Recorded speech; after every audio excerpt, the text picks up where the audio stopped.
बरं, इतकी आव्हानं आहेत. मग प्रश्न येतो की आपला मार्ग कोणता निवडायचा.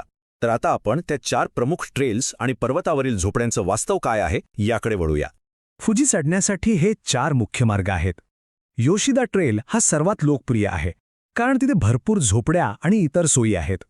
फुजिनोमिया हा सर्वात लहान पण तितकाच तीव्र मार्ग आहे.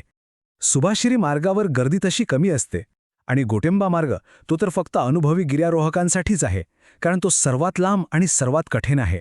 आता पर्वतावरच्या झोपड्यांमध्ये राहण्याचा अनुभव कसा असतो, तर अनोळखी लोकांसोबत अक्षरशः दाटीवाटीने झोपल्यासारखा. इथे अंघोळीची सोय नाही, जेवण अगदी साधं असतं आणि आरक्षण करणं तर जवळजवळ बंधनकारकच आहे. त्यामुळे तिथे कोणत्याही प्रकारच्या चैनीची अपेक्षा ठेवू नका. चला, आता तयारी कशी करायची याबद्दल बोलूया.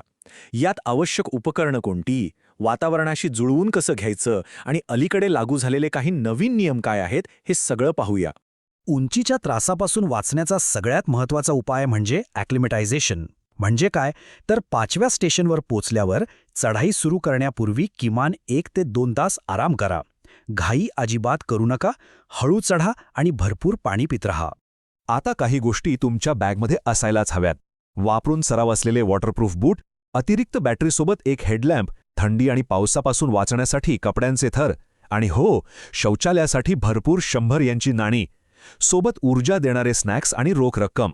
कारण लक्षात ठेवा, पर्वतावर एकही ATM नाही. 2024-25 पासून काही नवीन नियम आले आहेत जे खूप महत्त्वाचे आहेत. आता 4000 येनचं गिर्यारोहण शुल्क अनिवार्य आहे. योशिदा ट्रेलवर दररोज फक्त 4000 गिर्यारोहकांनाच परवानगी आहे, आणि धोकादायक बुलेट क्लाइम्बिंग टाळण्यासाठी दुपारी 2 ते पहाटे 3 वाजेपर्यंत गेट्स बंद ठेवले जातात.